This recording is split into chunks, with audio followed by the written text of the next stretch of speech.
Salut à tous, j'espère que vous allez bien. Aujourd'hui, on change des voitures, je vous présente une moto, je vous présente la toute nouvelle BMW R90.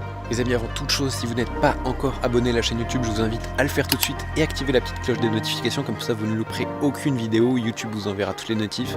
Je vous invite aussi à me suivre sur Instagram, où il y a plein de photos et des stories, des coulisses de tous les tournages. Donc chez BMW, la première lettre du modèle désigne l'architecture du moteur. Ici, c'est le Flat Twin, le moteur Boxer. C'est quasiment le même moteur qu'il y a sur ma qu'il y avait sur ma R1200 GS qu'on m'a volé malheureusement. Si vous n'étiez pas au courant, on me l'a volé dans mon parking, surveillé, etc. J'ai peu d'espoir de la retrouver, mais bon, l'assurance va se charger de tout ça.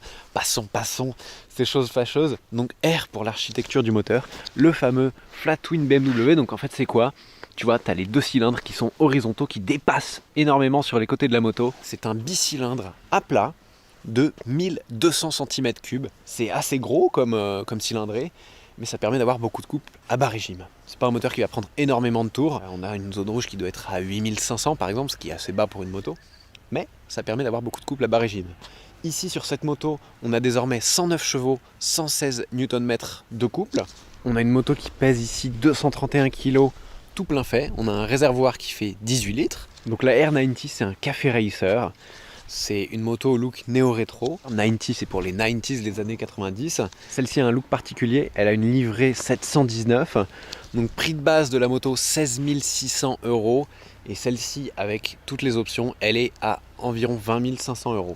De base sur la 90 classique, celle-ci c'est la 90 classique, on a cette fourche inversée dorée qui est très très jolie. Il y a plusieurs autres déclinaisons de la 90, il y a la Scrambler, il y a la 90 pure, ça c'est celle qui est en A2 que vous verrez sur la chaîne du Garage des Blogs. J'adore le cadre tubulaire rouge, ça me rappelle un petit peu ma Ducati. On a un monobras oscillant. Ici tu vois, il n'y a pas de bras oscillant, côté gauche il y a l'échappement. D'ailleurs c'est un échappement Akrapovic et c'est pas une transmission à chaîne comme sur la R1200 GS, c'est une transmission par cardan. Donc pas de problème de lubrification, tout ça, c'est scellé et le cardan à l'intérieur, il y a de l'huile. J'aime beaucoup le design, c'est très pur, très épuré. Tu vois, de ce côté ici, tu as l'admission qui va jusqu'à la boîte à air, l'entrée d'air avec le petit 90 que tu n'as pas, donc c'est un look un petit peu asymétrique. Et on a la finition du moteur 718, très joli, qui donne un côté un petit peu plus brut, un petit peu plus travaillé, tu vois. Option 710, j'ai dit quoi, 718, 719 pardon, c'est très très joli. Sur ici le combiné d'instrumentation, donc ça on connaît, c'est comme sur la GS. Ici il y a un système de clés. Sur la 90 normale on a deux compteurs, un compteur de vitesse et un compte-tour. Pas de jauge à essence. Ça c'est dommage, il pourrait y avoir une jauge à essence tout simplement, mais non, ici quand tu es sur la réserve ça s'allume, point barre. On a les poignées chauffantes sur 2 niveaux, ça c'est génial, régulateur de vitesse, ce sont des options bien évidemment, mais c'est très agréable, tu vois, surtout aujourd'hui en hiver, de pouvoir mettre les poignées chauffantes. À l'avant on a un système de freinage Brembo radial, donc 2 disques freinés par des étriers Brembo, et un refroidissement par air et huile, pas de refroidissement à eau, contrairement à la R1200 GS. Donc qu'est-ce que ça va être l'utilisation de la 90 ? C'est un café racer, c'est une voiture. Est-ce que ça peut être une voiture de ville ? Est-ce que ça peut être une voiture de long trajet ? Pour la voiture de long trajet, je pense qu'on va éviter parce qu'on a les pieds quand même placés assez haut, bien que la position soit plutôt confortable. Mais la suspension est assez ferme. Alors on peut régler la suspension arrière ici, la précontrainte, mais ça reste assez ferme. Vraiment, je suis dingue du look de cette moto. Elle est tellement... J'adore. La fourche dorée, le côté noir et argent. Ici, le réservoir en allumat et noir mat. Ça, c'est l'option 719, coloris 719 évidemment. On a les jantes sport aussi qui sont en option. On peut avoir des jantes à rayons. C'est globalement très très bien fini. Tu vois ici les détails en alu, c'est très très joli. Par contre, il y a des petits détails de finition quand même qui sont pas très cool sur une moto qui, après option, est à plus de 20 000 €. Notamment, regarde, tu vois ici le cadre avec les grosses soudures et en bas du réservoir, des soudures qui n'ont même pas été poncées ou polies. Ça c'est dommage quand même. Tu te dis, ça fait pas très allemand. Et regarde devant au niveau de la sonde lambda qui part dans l'échappement. Ici, il manque 1 ou 2 cm de gaine autour des fils. C'est pareil sur l'autre 90 qu'on a ici pour le tournage. Et ils ont dû faire « Ah, c'est trop court !» Maintenant, on va démarrer ce Flat Twin. On va écouter sa sonorité. Allez, c'est parti. Donc celle-ci dispose d'un échappement sport Akrapovic Donc on a deux sorties et regarde le mouvement que fait la moto quand on met des petits coups de gaz. La moto s'écrase un peu sur le côté droit et ça au début quand tu démarres ça te met un coup comme ça, tu t'y attends pas. Et en fait sur les moteurs d'ancienne génération les pistons marchent de manière synchronisée en face, donc c'est pas ça qui déséquilibre, c'est la chaîne de distribution qui fonctionne elle pour les deux pistons dans le même sens. Enfin c'est ce qu'on m'a expliqué, je sais pas si je l'explique très bien, mais du coup au moment où ça accélère ça fait un effet de couple comme ça qui déséquilibre la moto. Là on est en dynamique, donc on a des petits pop-pop à l'échappement.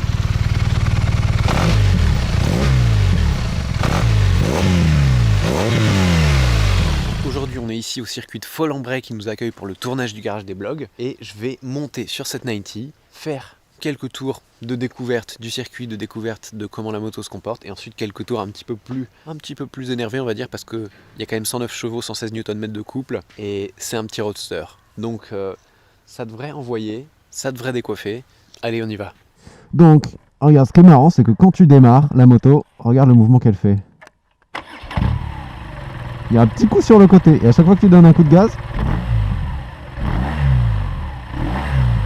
ça c'est marrant. Et cet effet. Ah oui, alors si je rentre la béquille, c'est mieux. On est en mode dynamique, hein, la piste est sèche. C'est parti. Donc 1200 cm3 comme sur la GS, même si c'est la version ancienne du moteur. Donc c'est ce moteur qui était avant sur les GS qui était refroidi par air et huile, alors que la mienne était refroidie par eau.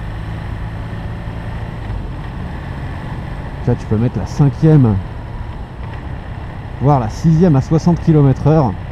La moto ne bronche pas et si tu mets les gaz t'as quand même du couple, ça repart. On peut regretter sur la 90 l'absence de shifter, ce qui nous oblige à travailler un petit peu plus de la poignée de gaz ainsi que le sélecteur de vitesse. Donc là évidemment on est sur une piste qui est totalement lisse, donc ça se déroule comme sur un tapis de velours, mais pour l'avoir essayé sur la route toute la journée, je peux vous dire que la suspension est très ferme. La moto est très bien équilibrée, donc entre l'avant et l'arrière on est bien, l'assiette est bien droite. En revanche, dès que tu passes sur des petites bosses, tu te sens dans le guidon, tu le sens dans la selle qui est assez ferme. La suspension arrière est réglable, on peut régler la précontrainte. Tu vois, sur un gros freinage, il faut gérer le rétrogradage. Là, il n'y a pas le shifter qui te met le coup de gaz. Bon, on y va tranquille pour l'instant.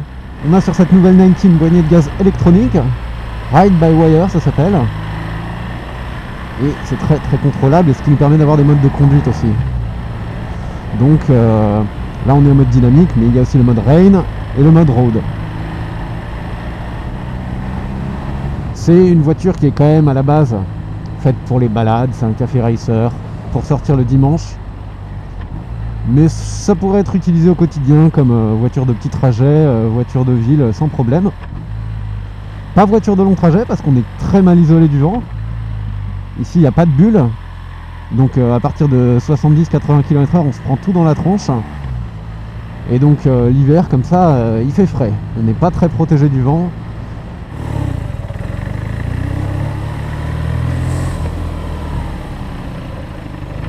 Donc voilà, sur des longs trajets, regarde là les petites bosses on les sent. Et c'est dommage, bon après en même temps c'est pas une GS, mais c'est dommage qu'il n'y ait pas une suspension vraiment plus soft qui encaisse mieux les aspérités. Hop, là je mets un petit régulateur de vitesse, je peux comme ça lâcher les mains, fermer ma bulle sans problème. Là il y a le régulateur de vitesse, hein. C'est une option. On va quand même, on est sur un circuit, vous inquiétez pas, on va goûter aux 109 chevaux, 116 Nm de couple. Même si c'est pas du tout une moto de circuit, hein. Hier j'ai fait quelques tours dans une épingle, j'ai frotté le cale-pied, donc on n'est pas du tout là pour coucher la moto.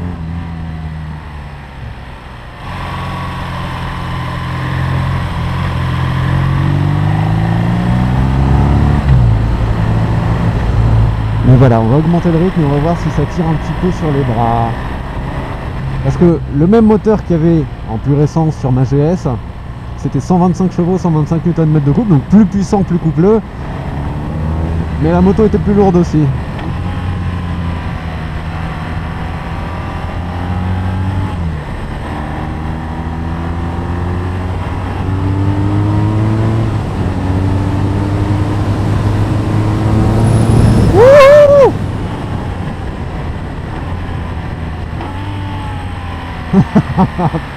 Ah, ça décolle. Là, la moto est clairement plus légère que la GS.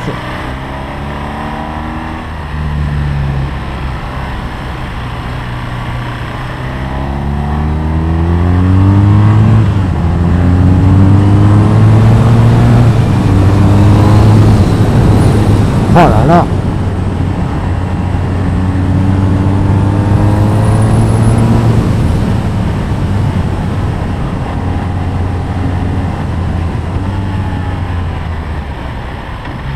Oh là là, j'ai exagéré le freinage là, mais ça freine très très bien.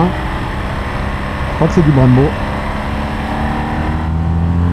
Donc la différence, vous verrez évidemment, parce qu'on a fait une vidéo avec le garage des blogs qui compare celle-ci, la 90, avec la nouvelle 90 Pure A2. Parce que BMW a sorti une version A2 de cette moto, ce qui montre que tu n'es pas obligé d'acheter une petite moto lorsque tu viens d'avoir ton permis. Tu peux acheter une grosse 90 qui existe maintenant en A2. Et celle-ci, c'est pas une A2, elle a tous les chevaux.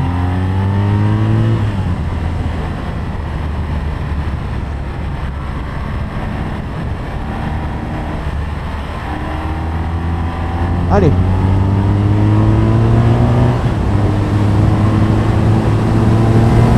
Oh la vache!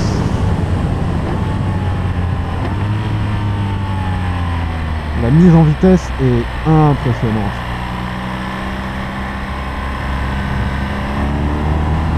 Là, avec les options, on est quand même sur une moto qui est autour de 20 000 €. Hein.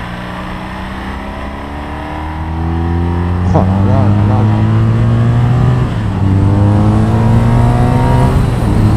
Wouh!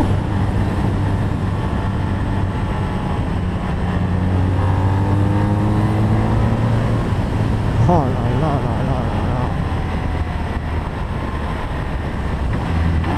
Et on n'est pas sur une sportive, mais qu'est-ce que c'est plaisant. La moto change de cap quand même très facilement. Et voilà, en dynamique, ça pétarade dans l'échappement. C'est sympa.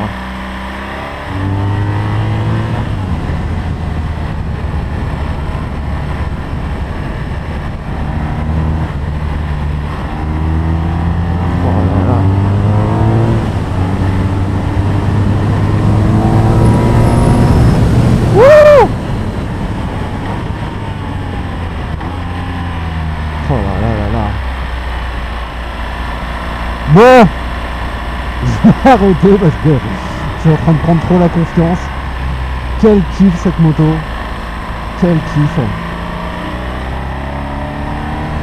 Sur 2021 les amis, je vais faire plus d'essais moto.